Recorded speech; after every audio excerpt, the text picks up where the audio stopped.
Hello there, everybody. Welcome to VIOSA Studio. I hope everybody is doing great and amazing. I'm Riddhi from VIOSA Learning, and today in our VIOSA Studio, we have Mr. Ashish Sardesai. Hi.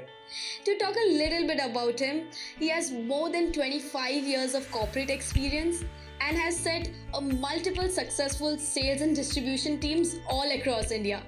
To talk a little bit about his contribution in Tata AIA Life Insurance, Max New York Life Insurance, Panasonic, Bajaj Allianz, and the list keeps going on and on. And to be honest, I feel after graduation, every student needs to have a mentor in their life. And I am very glad that I met you as a mentor. So thank you for guiding me, sir. Pleasure is mine, Riddhi. So, what's so special about today's video is that we are recording an interview series where we're talking about what to do and what to not do in an interview. So, to be honest, everybody has this thing in mind. When I graduated, sir, I thought, yes, I need to get a job. But how do I get it? How do I crack it? It's not written there in the book. So, that's something which I feel everybody needs to know. And let's just not waste a lot of time and just get started with the video.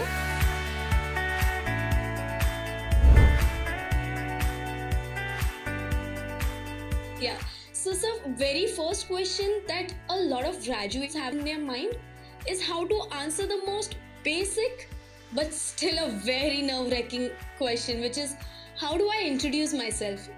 And trust me, that gets a lot of people nervous.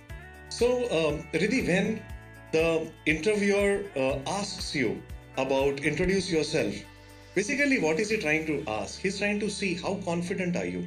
And secondly, he's also trying to understand what are your skill sets. So, some of the successful interviews which I have seen across, and I have interviewed thousands of students or thousands of graduates and freshers and experienced people across the country. Some of the successful ones, what they do is what I'm going to try and explain to you. They basically have a 4-step introduction process. So the moment they are there at the entrance of the cabin, they would knock and ask, "Sir, may I come in?" And I would say, "Yes, please." Then they would look at me and they would, with a very nice smile, they would say, "Good morning, sir. My name is Ashish Sardesai, and thank you so much for giving me this opportunity to present myself." That's when the interviewer asks them to come and sit. And then when they sit, that's when you have already established a connect with the interviewer. Right. That's so important to establish a connect because your anxiety levels are at the highest when you are outside the room.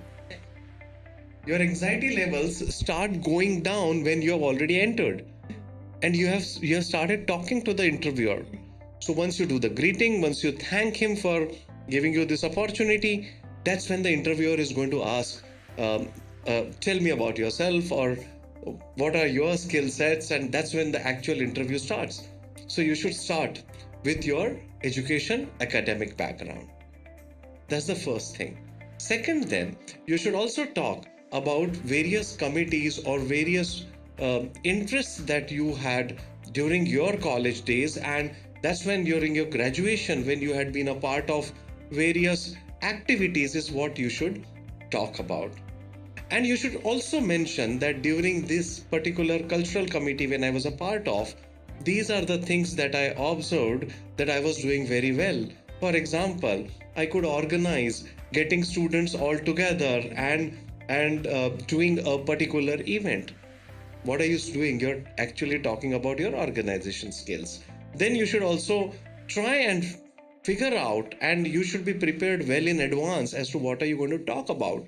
So some of the most successful people who have undergone their interviews, they actually have a proper script that they would have written before the interview. Whenever someone asks me the question about tell me about yourself, I'm like, okay, I've studied BCom and I just graduated, and and I just wait for the interviewer to ask me the next question. Correct. That's the biggest mistake.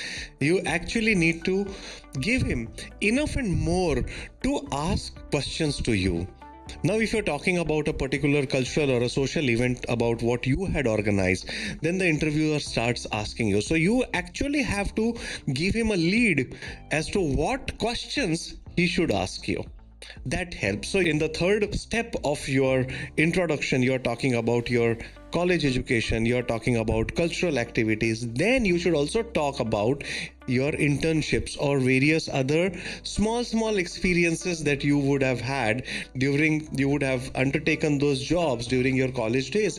That shows to the interviewer that you have not been sitting idle during your vacation of the during the days when the college was not operating. That's very important. These all things, also while you're talking about these all things, you should bring out what are your skills very subtly. You should talk about your skills, you should talk about leadership capabilities, you should talk about your communication, you should talk about the organizing skills, as I mentioned before, you should talk about collaboration, how you have done that. This gives the confidence to the interviewer that the person who is sitting across me not only has done his graduation but has been involved in various other activities, which has actually created a personality out of you when you have been involved with all those activities. So this is a 4-step, very confident way of introducing yourself. At the same time, a very confident way of putting across what all you have learned during your college days. The interviewer is not so much interested in knowing whether you have a A grade or A plus.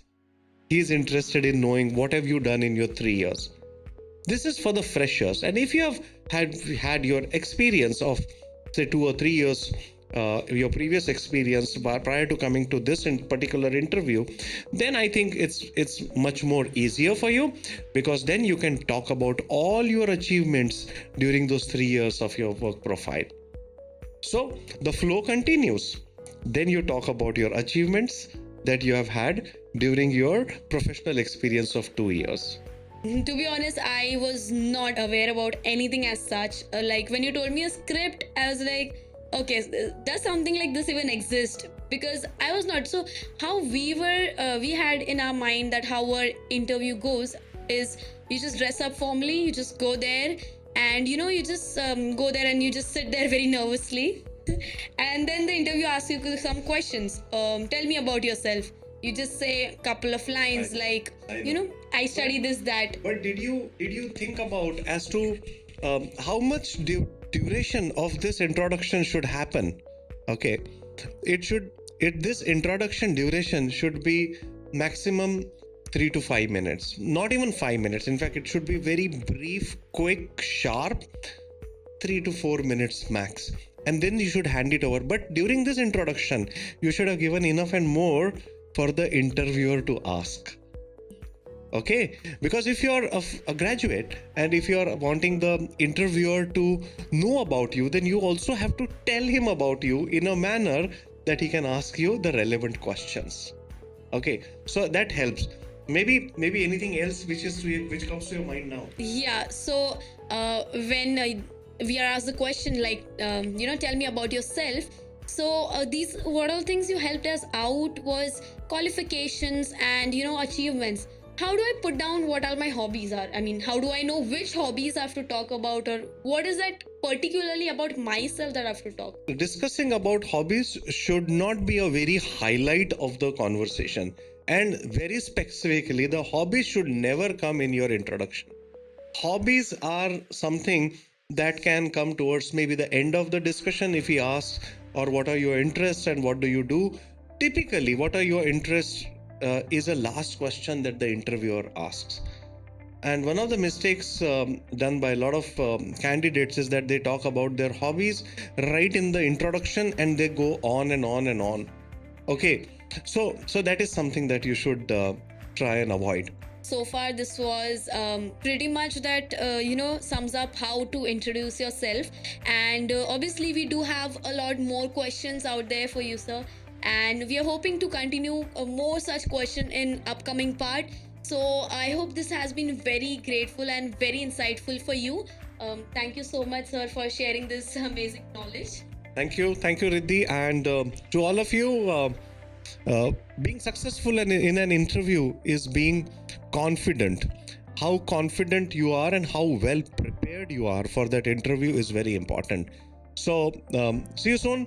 We are surely going to continue discussing this more and more, and we would come to other questions which the interviewers ask for, especially for the graduates and freshers or people who have 1 or 2 years of experience. I think knowing these important parameters and aspects of attending a interview confidently and in which manner they should is important. Thank you so much. Good day.